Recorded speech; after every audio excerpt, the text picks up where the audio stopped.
Hello, and welcome to Dreamy Tales, a sanctuary where everyone can experience calm and a touch of magic before gently drifting into sleep.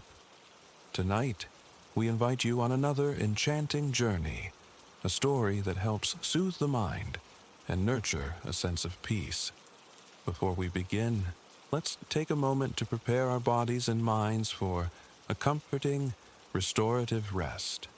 Make yourself cozy, and with each slow inhale and long exhale, let the cares of the day gradually slip away. It's not always easy to step back from the day's demands, especially as night falls. Yet, remember, the less we worry about how quickly we'll fall asleep, the simpler it is for our minds to release any remaining tension.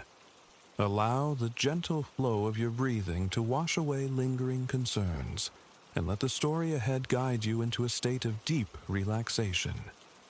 Now, settle in, and let the dreamy atmosphere softly wrap around you.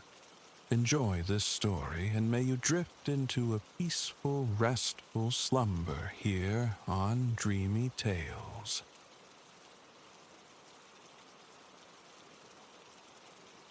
Agra breathes a cool sigh across the land, the year settling into 1640. A hush hangs in the morning air, anticipation mingling with the quiet completion of the diadem of the Dominion, the great monument nearing its final flourish. Emperor Azam Shah conceived this marvel, a testament sculpted in devotion for his cherished empress, Nadira Banu, whose earthly form found its rest here some years prior. Though born as a shared tomb, destiny would etch it into global memory as an unparalleled emblem of love.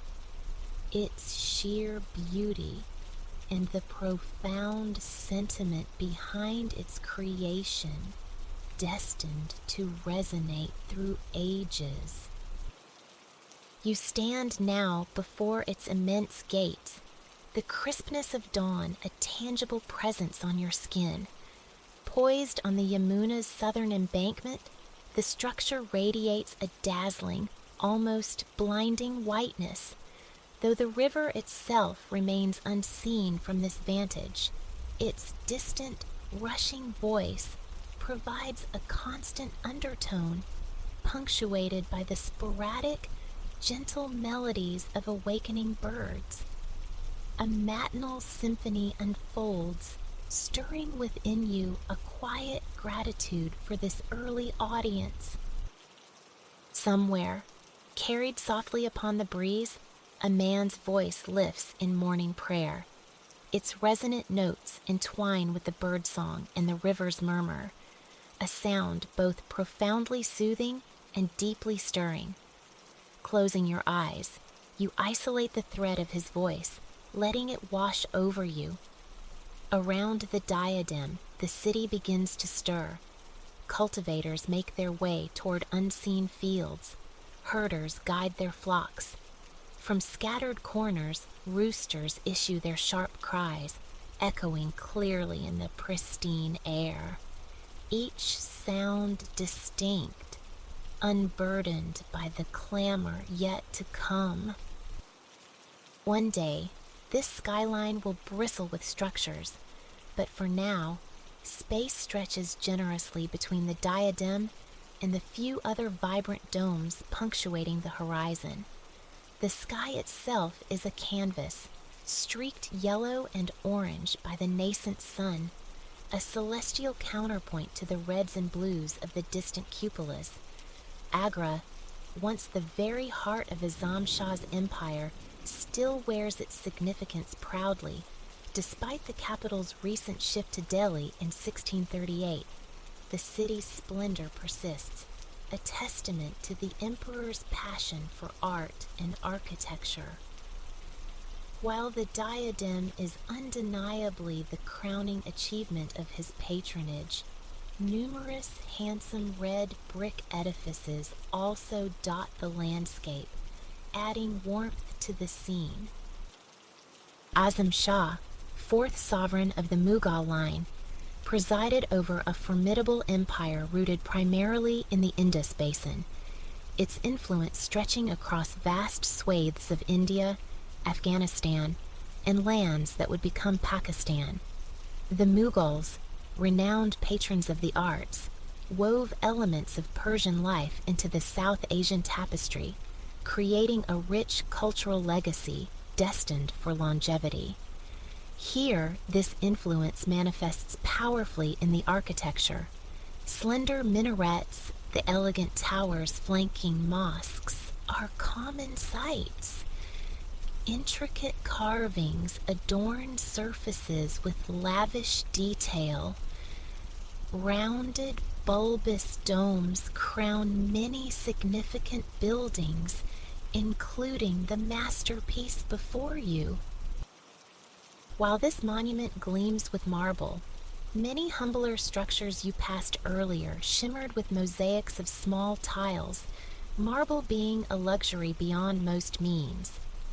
Your path through the awakening city culminated here, at the threshold of this most celebrated creation. Soon, you anticipate the privilege of observing the chief architect, Master Elias, as he presides over the final, delicate stages of this glorious undertaking. You meander across the diadem's wide courtyard, where Master Elias himself is surveying the expanse. A tall figure, bearded and turbaned, his expression is one of calm contemplation. He moves with deliberate slowness, his gaze meticulously absorbing every detail. Within years, he envisions transforming this space into a verdant paradise, a lush garden bisected by a long pool. This channel, destined to be known as the reflecting pool, will hold the clearest, bluest water, its edges softened by lines of trees, creating walls of living green. Not far off, Master Elias paces the area marked for the pool, inspecting corners, ensuring readiness for the work ahead. You follow, matching his unhurried rhythm while allowing your own senses to drink in the surroundings. The garden's planned design draws inspiration from the Islamic vision of paradise, quartered by 4 symbolic rivers flowing from a central source. Even in its current, unplanted state, you reflect, the place emanates a palpable sense of the celestial. The diadem commands attention even from afar, yet standing within its precincts reveals the genius of its design. Everything orchestrates the eye towards the central edifice. It is a sight that seizes your focus and refuses to relinquish it. The white marble, ignited by the first oblique rays of the sun, possesses a mesmerizing luminescence. Polished to perfection, the white-gray stone glistens everywhere, appearing impossibly pristine, as if quarried only yesterday. Indeed, the marble hailed from a small town in Rajasthan, famed for yielding the world's finest. Only the superlative sufficed for the emperor's beloved consort. Yet, the diadem is not solely marble. Beneath the surface, a foundation of sandstone provides strength, clad entirely in marble plates, marrying structural integrity with aesthetic perfection. At the complex's heart rises a massive rectangular base, crowned by the iconic, gently swelling central dome, often likened to an onion. The structure's apex pierces the sky at over 70 meters, a commanding silhouette against the horizon. 4 tall, elegant minarets stand sentinel, detached from the main tomb, but visually framing the central dome when viewed from the garden, imparting a profound sense of depth and grandeur. Their rounded tops echo the main dome on a smaller scale, the entire composition resonating strongly with traditional Persian architectural principles. The central dome presents a surface of impossible smoothness, utterly flawless. It defies belief that such perfect curvature could be coaxed from immense, rough blocks of stone. The ground beneath your feet, destined to be garden, is covered in soft grass that yields slightly with each slow step towards the monument. You find it difficult to absorb its beauty all at once. The sheer scale and perfection of the dome are dazzling, compelling you to gaze intently, seeking to burn the image into your memory forever. Your eyes catch movement near the base of the main structure, steps where a few artisans sit, perhaps sharing morning chai and a simple meal before resuming their day's work. Their charge is the intricate tapestry of carvings, engravings, and calligraphy that adorns the interior. It is these embellishments, the soul within the stone, that you have come specifically to witness, seeking to comprehend the depth of artistry poured into this extraordinary place. Master Elias pauses at the gateway to the primary structure, examining in detail by the door, an entrance unlike any you have ever encountered, as grand as every other element here. A colossal arch vaults overhead, its panels alive with complex floral tracery. You notice Arabic calligraphy as well, though it appears only partially completed. Perhaps some of the workers you saw moments ago are the very artists responsible for this script, you muse, marveling at their evident skill. Leaning closer, you trace the fine black lettering inlaid into the stone, admiring the elegant flourishes and swooping curves.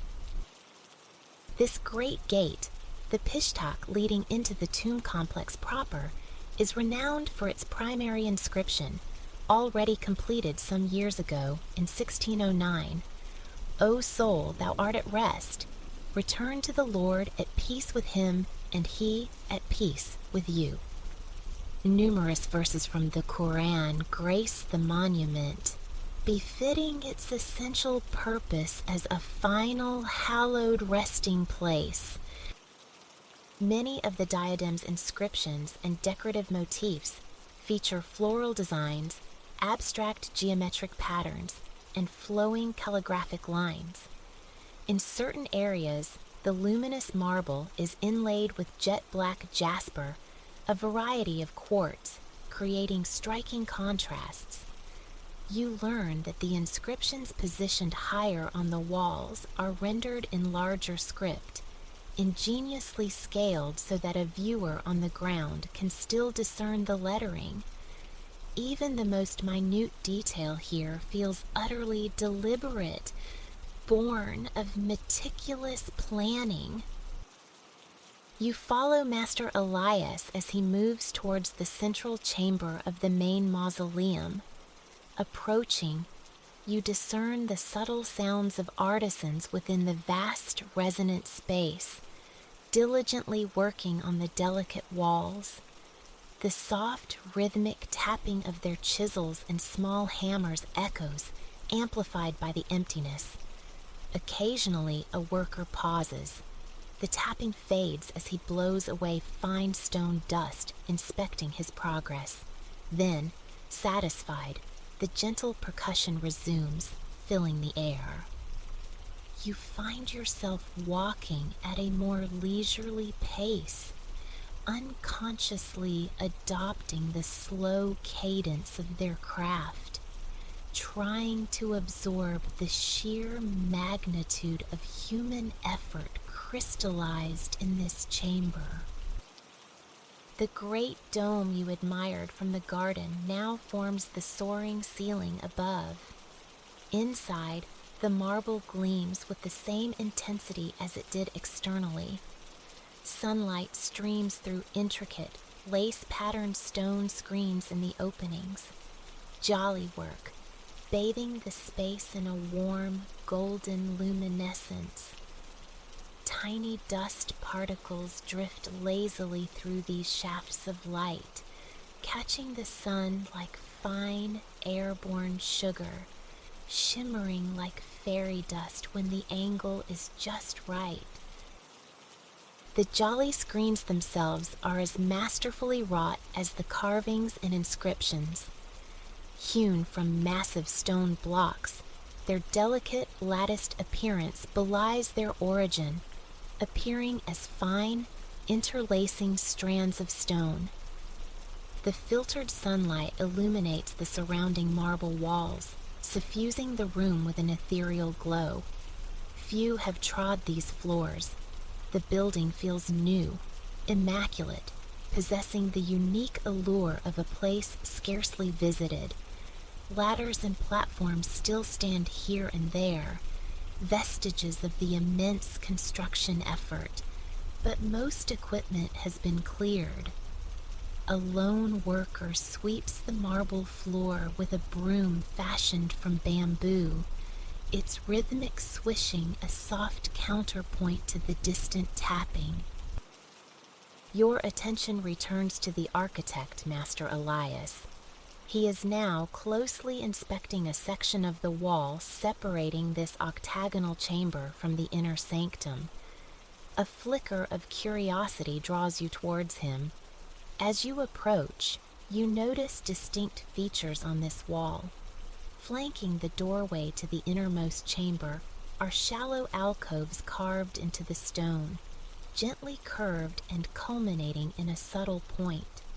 You watch as the architect runs a careful index finger along the edge of one alcove, undoubtedly assessing the smoothness of the carving, determining if further sanding or refinement is needed.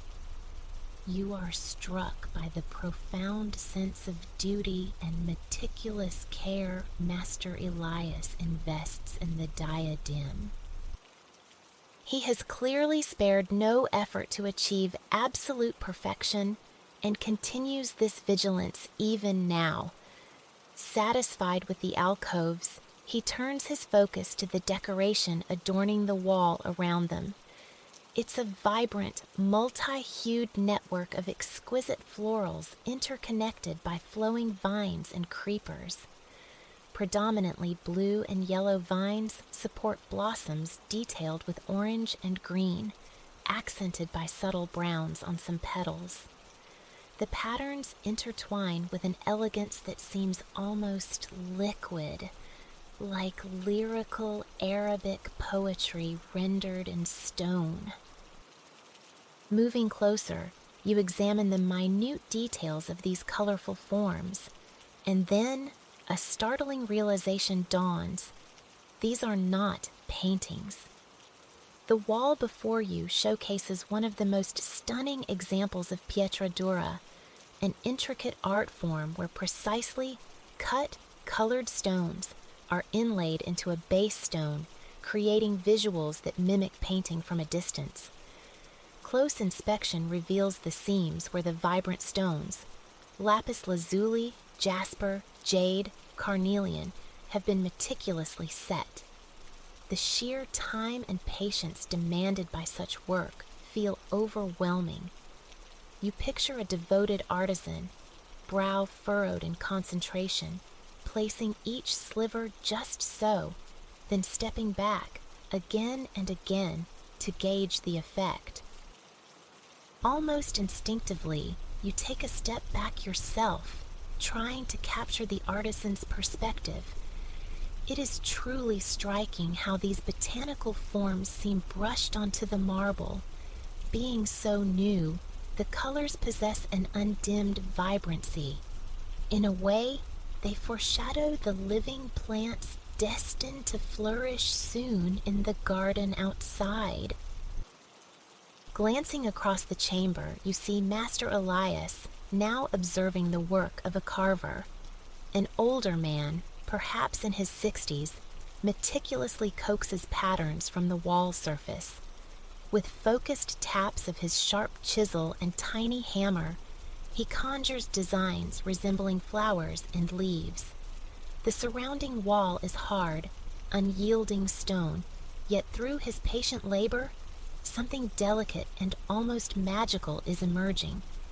The design appears halfway complete, perhaps a lily or a daffodil taking shape. The architect watches intently as the slow, deliberate chipping refines the magnificent stone. The embossed elements of the plant slowly gain definition. You contemplate the profound contrast, the suggestion of soft petals and leaves emerging from the hard, immutable background of the stone. Beauty, you realize, resides everywhere around you, latent, merely awaiting the steady, gradual revelation by an artist's skilled hand. When Master Elias seems content with the carver's progress, he begins moving towards the innermost chamber. This is the hallowed space containing the cenotaph of the Empress, Nadira Banu. She was interred here only a few years ago. A palpable sense of sanctity, of solemn quietude, marks this place. Entering the room, you immediately feel the serene calm that permeates the air. The Empress's cenotaph rests at the very center of the circular chamber. Encircling it stands an octagonal screen of pierced marble, exhibiting the same intricate jolly pattern seen in the windows, but denser here, with smaller apertures, resembling an ornate stone trellis. Approaching closer, you discern that the gaps visible from afar are actually formed by exquisitely interlinked floral carvings, stalks and tiny leaves spaced with perfect symmetry. A truly marvelous work of art, you think. The sheer intricacy prompts reflection on the depth of bond between the emperor and his empress, a love that could inspire such breathtaking devotion in stone. The cenotaph itself embodies grace and beauty. It is adorned with exquisite Arabic calligraphy, the 99 names of God as enumerated in the Quran. Though the precise meaning of each inscription escapes you, you find yourself gazing at the elegant black script transfixed by its looping, slanting forms. Sunlight filters into this chamber too, but it seems to glow a slightly deeper, more burnished orange than in the previous room. Perhaps it's the angle of entry, or simply that the morning has advanced. This richer light illuminates the elaborate geometric patterns inlaid into the floor. Before long, you notice Master Elias preparing to depart. You follow as he traverses a corridor lined on one side by massive jolly-screened windows. Through this passage, your footsteps echo softly against the stone walls. Master Elias is heading towards the rear of the Diadem complex. His next task is likely inspecting the flanking buildings, a mosque and a guest house, still under construction. You briefly wonder whether to follow. Curiosity pulls you towards seeing these complementary structures taking shape. As you ponder, you reach the open platform at the back of the mausoleum. Here, behind the main edifice, a stunning panorama of the Yamuna River unfolds. While Master Elias continues onward, there is little for him to inspect here, as this section is complete. You feel compelled to pause. The other buildings can wait. Standing at the platform's edge, you draw a long, deep breath. It's later in the morning now, but the air retains its cool freshness. The sun, climbing higher, begins to offer a gentle warmth. It's a comforting heat, fostering a sense of quiet contentment. You reach out, touching the marble balustrade of the platform, running your fingers across its surface.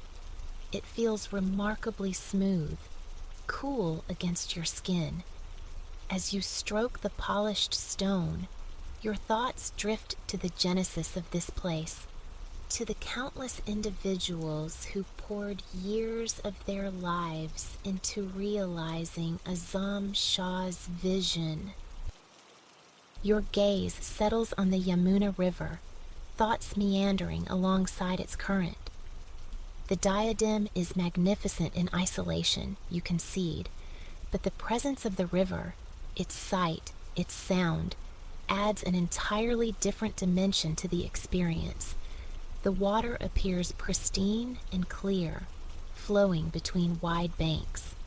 Down by the edge, a pair of horses drinks peacefully before moving on. It occurs to you that one could easily spend hours right here, simply gazing at the river, allowing the mind to wander back through the succession of wonders witnessed this morning. There will be more to see, more to do later, but for this moment, you are utterly content. You know, with certainty, that this day will remain etched in your memory, indelible. It feels as though the diadem has become a part of you now. Tonight, your dreams will likely be filled with visions of colorful inlaid vines and luminous white marble, underscored by the clear, fresh murmur of the river. You feel the love that radiates from every carving, every carefully considered line. Like innumerable visitors before and countless yet to come, you have been utterly captivated by the grandeur of this place. You know you will carry the thought of it for days, weeks, filled with gratitude for inhabiting a world capable of such profound beauty. Consciousness surfaced gently, heralded by the percussive whisper of rain against the window pane, a sound deeply calming. Alara lingered in that liminal space between sleep and waking, eyes shut, savoring the moment.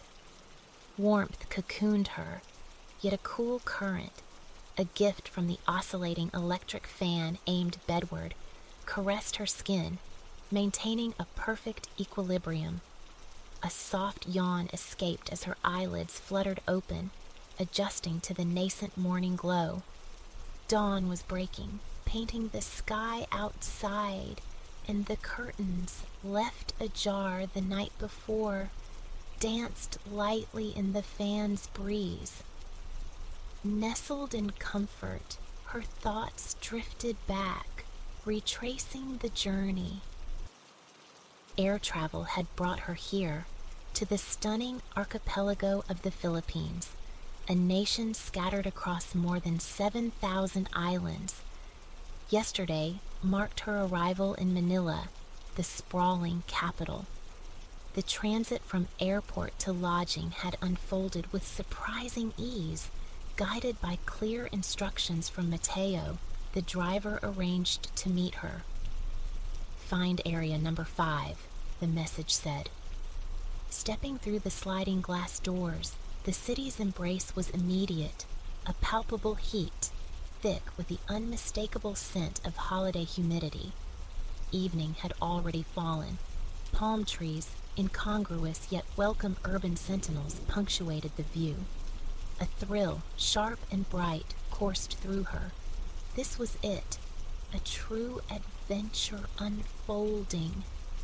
Gratitude washed over her for the privilege of traversing the globe, of witnessing its myriad faces. Pausing to inhale the unfamiliar air, dense with mingled scents, Ilara then moved forward, suitcase wheels whispering against the pavement, seeking Area 5. It materialized without difficulty. En route, she navigated past a tapestry of airport life, families locked in tearful reunions, fellow tourists squinting at phone screens seeking elusive signals, and the watchful eyes of taxi and tricycle operators scanning for fares. There stood Mateo, holding aloft a card bearing her name, Ilara. His greeting was effusive, a warm portal into Filipino hospitality. He relieved her of her luggage, stowing it efficiently in the car's boot before gesturing towards the passenger door. Settling into the seat, they pulled away from the terminal's bustle. As the car merged into the flow, conversation sparked, touching upon the constellation of sights she hoped to experience across the islands. On the teeming motorway, the ubiquitous tricycles darted, motorcycles crowned with makeshift roofs and appended sidecars, capable of ferrying couples or entire clans. Mateo then gestured towards one of the legendary jeepneys lumbering past.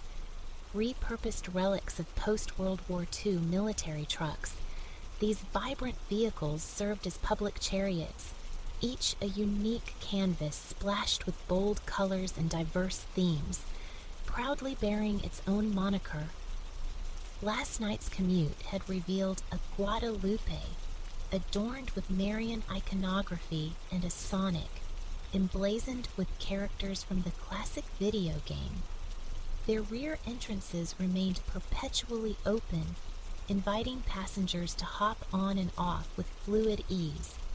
Veering off the main artery, they navigated quieter lanes, entering a residential enclave where life spilled outwards. Greenery erupted from every conceivable niche. Rows of potted plants lined walkways beneath trees heavy with blossoms. The sheer vibrancy, the visible dedication poured into these shared spaces brought a smile to Ilara's face. The people here cultivated not just plants, but community spirit.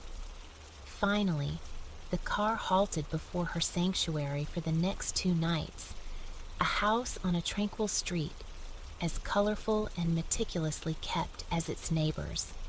Emerging from the car's air-conditioned haven, the heat enveloped her once more, a close, humid embrace that felt strangely cleansing. Her gaze swept the street. A few doors down, a family congregated on their doorstep, sharing drinks and conversation while children's laughter echoed nearby. Mateo rapped on the door of her lodging. An older woman appeared, introducing herself as Tia Lorna. Tia, she explained, meant auntie in Tagalog, a primary language here alongside English, particularly in Manila. Sensing Ilara's travel fatigue, Tia Lorna ushered her inside with gentle solicitude, leading her directly to her room. It boasted an enormous bed, an ensuite bathroom, and windows overlooking the street below. Sleep beckoned insistently. After a brief tour of the amenities, Tia Lorna bid her good night, leaving her to succumb to exhaustion. Now, lying on that vast expanse of mattress in the dawn light, Ilara couldn't pinpoint the moment sleep had claimed her. She must have been utterly spent. But this morning, stretching languidly, limbs spreading across the cool sheets, she felt utterly renewed, alight with anticipation for the day. In the bathroom, she encountered the tabo, a traditional bathing implement comprising a pail of water and a dipper. Scooping cool water from the bucket, she splashed it over herself. The chill a refreshing jolt, instantly awakening and tempering the ambient warmth. Dressed, she descended the stairs to find Tia Lorna arranging breakfast. On the table lay pandesal, delectable Filipino bread rolls alongside perfectly cooked eggs. Tia Lorna demonstrated the local method. Tear open the soft roll, tuck the fried egg inside. The first bite was pure, simple delight, exactly as delicious as imagined. Tia Lorna poured a cup of fragrant sweet coffee. "Salamat po," Ilara murmured, thanking her profusely. A flawless morning. Tia Lorna opened the wide front doors, blurring the line between indoors and out, offering shaded proximity to the awakening street. The earlier rain had ceased, yielding to a brilliant sun ascending a now cloudless sky. From her seat, Ilara watched the city's daily rhythm commence. Tricycles buzzed past, their drivers offering cheerful waves. Women, young and old, diligently swept the pavement before their homes. Street vendors ambled by, their calls melodic advertisements for eggs, vegetables, ice cream. One man hawked taho, a warm, sweet concoction of silken tofu and syrup, a popular breakfast treat. At Tia Lorna's gentle urging, Ilara approached him. For 8 pesos, he ladled the warm, jiggly mixture into a small cup. He watched expectantly as she took a sip. The silken tofu slid down effortlessly, a unique, comforting sweetness unlike anything she'd tasted. "Masarap," she managed, thanking the vendor, whose face lit up with pleasure. She watched him continue down the street, his cry of "Tahoe" echoing through the neighborhood. Breakfast concluded, Ilara decided a walk was in order, a chance to explore Manila on foot. Tia Lorna waved her off as she set out, following the Tahoe vendor's path. Along the way, residents paused their routines to offer greetings, inquiring about her origins and generously sharing tips. Visit the world's oldest Chinatown, explore the nearby vintage market, admire the many beautiful churches. Taking a jeepney to one of the major museums someone suggested would be an ideal excursion. That settled it. Kind strangers pointed her towards the correct jeepney stop. Soon, a brightly decorated vehicle approached, the museum's name displayed prominently on a card in the windscreen. Ilara extended her hand. The driver pulled over smoothly. Climbing through the open back, she found the other passengers shifting obligingly on the long benches lining either side, making space. She counted out the fare, passing the coins down the line of hands towards the driver at the front. The jeepney plunged into the city's vibrant chaos, streets teeming with markets, shops, stalls, and ceaseless human motion. So much to absorb. The journey felt remarkably brief. The jeepney deposited her directly outside the museum. The building loomed, immense and white, its grand entrance flanked by imposing columns. Stepping inside was like entering a cool, quiet sanctuary. Various sections beckoned, but today she chose the Museum of Fine Arts. The scale within was staggering. Gallery after gallery unfolded, perhaps 30 in all, showcasing works by 19th century Filipino masters alongside contemporary painters, sculptors, and printmakers. Here resided some of the most arresting art Ilara had ever encountered. She paused before one particularly commanding canvas, absorbing its colors, its narrative layers. A large-scale piece, teeming with detail, it depicted vignettes of life in the Philippine provinces, families, laborers, animals, daily activities, local sports. The style, she mused, echoed Cubism, fragmented yet cohesive. Predominantly blues and greens dominated, punctuated by vibrant splashes of red. It pulsed with life, rich and complex. The longer she gazed, the more intricacies revealed themselves. Hours could dissolve before this single painting. Without conscious awareness, the entire day had slipped away within the museum's expansive halls, absorbing profound drafts of culture and history. It felt almost like traversing the archipelago itself, though nothing could truly replace the sensory immersion of first-hand experience.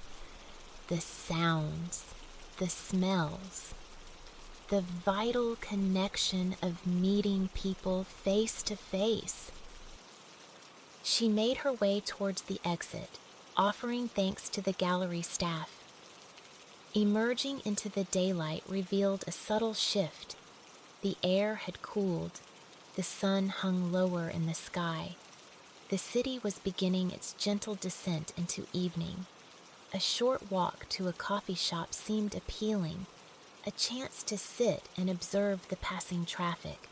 A small establishment nearby offered an outdoor table.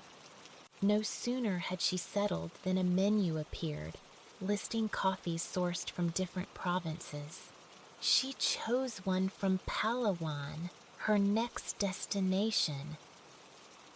When the waiter returned with a steaming cup of rich, dark brew, Ilara inquired about the tricycles. He affirmed that a ride was essential before leaving Manila, though he cautioned that their range was limited. She might need to be dropped near her destination and walk the final stretch. That sounded perfectly manageable. For now, contentment settled over her. The evening air was balmy, each passing moment a fresh tableau. The Palawan coffee was exquisite. The waiter had also brought a small plate of hopia, his favorite snack, he confided. Small, sweet pastries filled with bean paste. They complemented the coffee beautifully. She thanked him warmly, shaking his hand before departing. He waved her off with wishes for a wonderful remainder of her trip. Strolling down the street, she soon spotted an approaching tricycle. A wave brought the driver to a halt beside her. He listened to Tia Lorna's address, nodded, and confirmed he could drop her just around the corner. He offered a choice: the sidecar or the seat behind him on the motorcycle. Ilara opted for the sidecar, a compact, open-sided compartment with a single seat. And then they were off, zipping through the streets. A delightful breeze streamed through the open sidecar. The tricycle proved nimbler than the jeepney, adeptly navigating narrower roads and tighter spaces. Gradually, the surroundings grew familiar. She recalled seeing a distinctive, large white house on a corner the previous night, its windows adorned with curved metal railings overflowing with plants. There it was now, coming into view. The driver eased the tricycle to the curb. Ilara carefully extracted herself, mindful of the low roof. The driver checked she knew her way before accelerating away. Birds had begun their vespers as she turned down the street marked by the White House. As she walked, people seated outside their homes offered greetings. She recognized some faces from the morning, the ones who had offered sightseeing advice and directions to the jeepney stop. They inquired about her day. She recounted her enjoyment of the museum and her first taste of hopia. Laughter followed, along with playful instructions to bring some back next time. She laughed too, promising she would. Approaching Tia Lorna's house, The aroma of something delicious cooking wafted out to meet her. The front doors stood open, welcoming her in.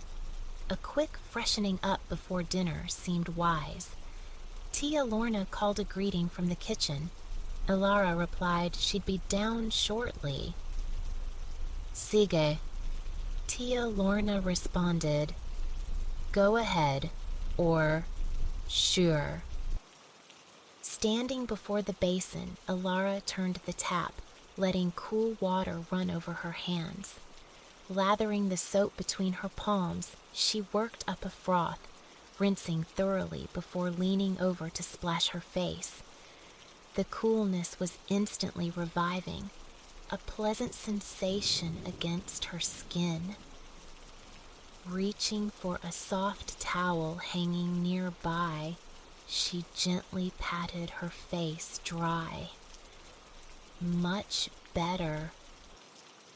Descending the stairs once more, drawn by the enticing scent of dinner, she found the table laden with a wonderful meal.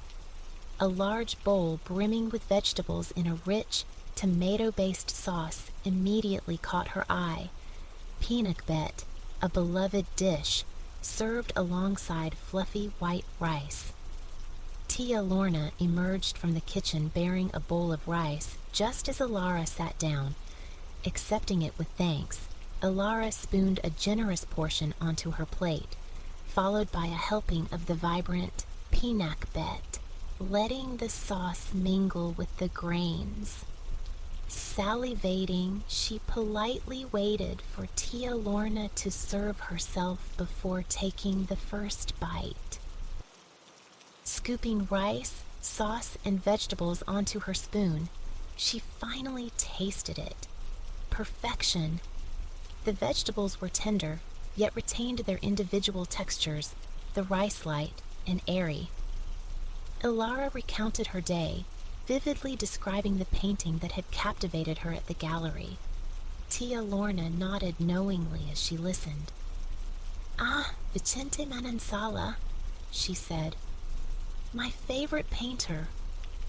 When asked about her impressions of Manila, Elara responded honestly, it's one of the most uniquely wonderful places I've ever visited. Tia Lorna beamed, clearly pleased. Her country's welcome mattered deeply to her. She shared that Manila had always been her home, though she'd spent time in Aurora Province where family resided. She spoke of her 2 children, also Manila residents, and her 3 beloved grandchildren. Her husband, she explained, had spent his entire career as a captain on cargo ships. Rising, she retrieved a photograph, a man in uniform, his face kind, saluting the camera. Tia Lorna spoke of him with deep affection and evident pride. Before retirement, he would be away for 9 months at a stretch. The long separations were difficult initially, she admitted, but they adapted. His homecomings were filled with tales of faraway lands, gifts for her and the children from his global voyages. Currently, he was visiting friends in Aurora. Otherwise, he would be here. It's a shame you missed him this time, Tia Lorna lamented. He is much fun. Next visit, you must meet him. Have dinner together. Smiling, Elara promised she would. A profound sense of safety and ease enveloped her in Tia Lorna's presence. It felt as though she'd known this warm, nurturing woman far longer than a single day. Tia Lorna then shared photos of her children and grandchildren, recounting their achievements with grandmotherly pride. Your family is lucky to have you, Elara observed sincerely. Soon, Elara's eyelids grew heavy. Tia Lorna gently noted it was bedtime. Rest was needed before tomorrow's long journey to Palawan, a large island famed for its breathtaking beauty at the southwestern edge of the archipelago. Anticipation stirred within her. Upstairs, she opened her room door. Switching on the fan sent ripples across the bedsheets. Slipping beneath the cool linen, her head sank into the pillow. Eyes closed, she listened to the fan's rhythmic oscillation, a soothing mechanical lullaby. The room temperature felt utterly perfect. Images surfaced from her trip planning. Palawan's turquoise waters, pristine white sands fringed with palms. These mingled with memories of the perfect Manila day just past, connecting with locals, discovering art and culture, navigating the city by jeepney and tricycle, savoring delicious, unfamiliar foods. As sleep began its gentle pull, visions of sparkling oceans under clear blue skies filled her mind, a seamless transition, as if she were already stepping onto Palawan's shores. Gradually, she sank into a peaceful well of slumber and sun-warmed dreams.